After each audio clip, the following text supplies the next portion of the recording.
د ځان دپاره او د خپلو بچو دپاره د مانځه د پابندۍ دعا، یعنې چې الله تا د مانځه پابند کړي او الله ستا بچي د مانځه پابند کړي، د هغې دپاره دعا ده. ابراهیم علیه السلام ویلي والله ته رب اجعلني مقیم الصلاة ومن ذریتي، ای ربه زما وګرځوه ما لره پابندي کوونکی د مانځه او زما د بچو نه هم، یعنې یا الله ما له توفیق راکړه چې زه د مانځه پابندي وکړم او زما بچو له هم دا توفیق ورکړه. پیغمبر الله ته دا وایي چې ما د مانځه پابند کړه، یعنې دا مونځ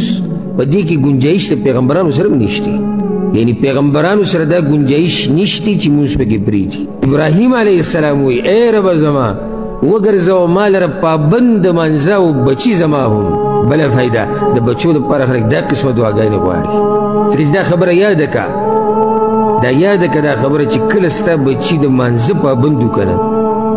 او د الله حق یې پېژندو، نو هغوی به ستا حق هم پېژني، هغوی به د مور حق هم پېژني، هغوی به د هر چا حق پېژني. ربنا وتقبل دعاء، ای رب زمونږه او ته قبوله که دعا. ربنا اغفر لي ولوالدي، ای رب زمونږه بخنه وکړې ما ته او زما مور او پلار ته، وللمؤمنین او ټولو مؤمنانو ته، یوم یقوم الحساب، په هغه ورځ چې قایم به شي حساب کتاب.